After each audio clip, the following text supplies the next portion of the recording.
मी माझ्या परिसरात म्हणजे काजळवाडी, रुई ते धानोरा आणि खाली जी जाणारी नदी, जळगावचा शिवार काय असेल, जयराम तांड्याचा, पुन्हा बोरगावचा काही शिवार, हा शिवार येतो. तर या दरम्यानचे 11 किलोमीटर नदीचं खोलीकरण आणि रुंदीकरण मी केलंय, ज्याच्यामधून मी ₹1ही प्रशासनाचा घेतला नाही. बरोबर. नाम फाउंडेशननी मला त्या ठिकाणी 10-12 पोकलँड नाम फाउंडेशन दिल्या, सिद्धविनायक ट्रस्टनी काही दिल्या आणि 35 लाख रुपयाचं ह्या सगळ्या प्रक्रियेला डिझेल लागलं. त्यामध्ये माझ्या गावाने 10 लाख रुपये कॉन्ट्रिब्युशन दिलं आणि ग्लोबल एनजीओचे, मयंक गांधीचं जे ग्लोबल एनजीओ आहे त्यांनी माझं काम पाहून मला तिथं 25 लाख मदत केली. अशा पद्धतीने खोलीकरण, रुंदीकरण झालंय, जेणेकरून माझ्या ह्या परिसरातील शेतकरीची शेती ही बागायती झाली. बरोबर. त्यामुळे शेतकरी सुखावला. नाही, शेतीला पूरक लोकांना तुम्ही पाणी पोहोचलं, परिसरामध्ये तुमचा नेटवर्क आहे, प्रत्येक गावामध्ये तुमचं कसं संघटन आहे? नाही, 2001 पासून मी सक्रिय राजकारणात, म्हणजे तब्बल गेली 24 वर्ष 25 वर्ष झालं असेल मी लोकांमध्ये. प्रत्येक गावातले किमान 100 युवक वयोवृद्ध लोक असतील माझ्या व्यक्तिशा परिचयाचे. सर्कलमध्येच नाही, तालुक्यात असं गाव नाही की ज्या गावात माझ्या परिचयाचा मित्र परिवार आता मी कुणाच्या मदतीला पडू नये, असं तालुक्यामध्ये गाव नाही. आणि राहिला विषय आमच्या पारडसिंगी सर्कलचा, या गटाचा, तर या गटामधल्या प्रत्येक वाडी, वस्ती, तांड्यावरती, प्रत्येक गावावरती मला माझ्यावर प्रेम करणारे माझा मित्रवर्ग आहे आणि मी कुणाच्या नाही कुणाच्या कुठल्या कामाला पडलेलो आहे. त्यामुळे माझा सर्वांचा संपर्क, मला त्याचं काय असं वाटतं. बरोबर आहे. कारण मतदारांचा बघितला आपण की वाढदिवस अशा वेगळ्या पद्धतीने झालाय की डायरेक्ट तुम्हाला जिल्हा परिषदेच्या भावी शुभेच्छा दिल्यात नागरिकांनी, शेतकऱ्यापर्यंत पोहोचलात तुम्ही. परंतु आगामी निवडणुकीमध्ये महायुतीकडून तिकीट घेणार आहेत तुम्ही, भैयासाहेबांच्या जवळचे विश्वास म्हणून तुमच्याकडे बघितलं जातंय.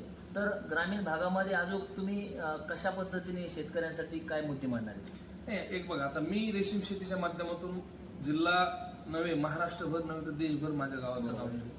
माझा पॅटर्नचा अनुकरण करून माझ्या गावालगत असणारे, समजा माझ्या ग्रामपंचायतीच्या अंतर्गत काजळवाडी असेल, माझ्या गावाच्या जवळच असेल धानोरा असेल, या ठिकाणी जळगाव असेल, डिग्रज. तसं बघितलं तर भाऊ, पाडळसिंगी असो नाही तर तालुक्यातील प्रत्येक गटामध्ये इच्छुकांची मोठी गर्दी, पाडळसिंगी गटामध्ये प्रचंड इच्छुकाची गर्दी. मग तुम्हालाच का पसंती करतात लोक?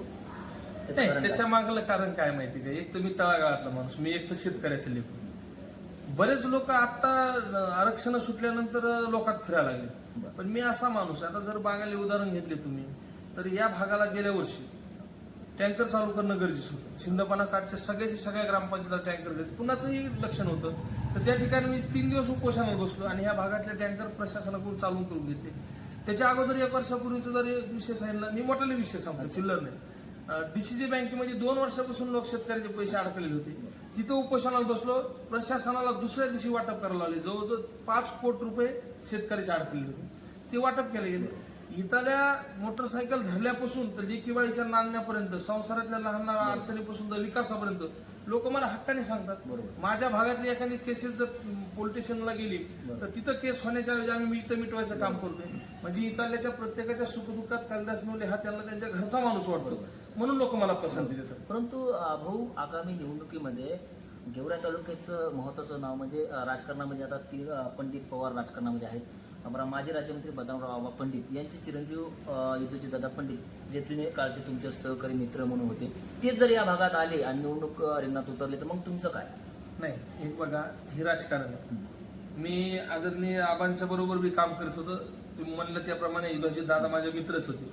आज मी गट बदलला, आज माझे नेते अमरसिंह पंडित साहेब, आज माझे नेते विजयराजे पंडित साहेब, मी शिवछत्र परिवाराच्या नेतृत्वाखाली काम करतो. आणि राहिला प्रश्न या गटातून युद्धजीतदादा लढणार या चर्चेचा, तर लढणारे कोण हे मी कधीच बघत नाही. मला हे माहिती, मी लढणार आहे, मी विजय होणार आहे. त्यामुळे मला समोरून कोण आहे मला याचं काहीही वाटत नाही. कुणीही असलं तरी तितक्याच मतांनी माझा विजय होणार आहे, त्यात काही अडचण येणार नाही. कारण की मतदान करणाऱ्याला माहिती हे आपल्यातलं लेकरू आणि हे आपल्याला सहज उपलब्ध होणार आहे. त्यामुळे लोकांची मलाच पसंती येणार आहे. उमेदवार कुणी असला, जर मला उमेदवारी माझ्या नेत्याने उमेदवारी दिली, समोरून कुणीही उमेदवार आला तर मी तेवढ्याच ताकदीने लढणार आणि विजय होणार आहे, मला विश्वास आहे. धन्यवाद. रामेश्वर आहे, मालेगाव आहे, नांदलगाव आहे, या ठिकाणी बोरगाव आहे, या ठिकाणच्या शेतकऱ्यांनी रेशीम शेतीकडे वळले. बरोबर. आणि त्यांना मार्गदर्शन, त्यांना शासनाच्या योजनेतून कुठून निधी मिळवून देण्याच्याकरता मी याच्या अगोदरच कष्ट घेतले. बरोबर. हालाकी त्यावेळेस असं काही ठरलेलं नव्हतं की मी जिल्हा परिषद लढवणार आहे, आरक्षण हे सर्वसाधारण सुटणार आहे, पण शेतकऱ्यासाठी झटायची आमची जुनीच परंपरा. बरोबर. आणि त्यात सातत्य राहील, त्यात काही बदल होणार. शेतकऱ्यासाठी तुम्ही मोठा पुढाकार घेतलेला आहे आणि शेतीलाच नाळ आहे राजकारणामध्ये, समाजकारणामध्ये. कालिदास भाऊ नवले यांनी गेल्या 25 वर्षापासून तालुक्याच्या राजकारणामध्ये सक्रिय आहेत. ग्रामीण भागातील प्रत्येक नागरिकांना, शहरी भागातील नागरिकांना राजकारणाच्या पलीकडे त्यांनी मदत केली. ही तुम्हाला कसं संघटन कौशल्य आहे? ते काय असतं, काही गोष्टी रक्तात असतात. बरोबर. ते काय सहजासहजी बेगडी करता येत नाही. हे एक तर रक्तात होतं, त्याबरोबर हे संघर्षातून घडत गेलं, एक एक मित्र मिळत गेले आणि हे संघटन बनत गेले. हे काही एक दिवसात संघर्ष नाही. मी म्हणल्याप्रमाणे बरोबर. जवळजवळ 24 वर्षाचा हा संघर्ष आहे, त्यामधून हे उभा झालेला आहे. हे उभा करीत असताना 18 पगड जाती धर्मातील लोकांना मी बरोबर घेतलेले. सगळ्या जाती धर्मातील लोक माझे मित्र आहेत. आज माझ्यासाठी मी आज उमेदवार नाहीये, मला हे बी माहित नाही मी उद्या आहे का नाही, कारण ते सर्वस्वी नेत्याचा अधिकार आहे. तुमचं नाव तरी येतंय, तरी जर मी ठरलो उमेदवार तर तेवढ्या ताकदीने सगळ्या जाती पंथातील लोक माझ्यासाठी मेहनत करणार आहेत.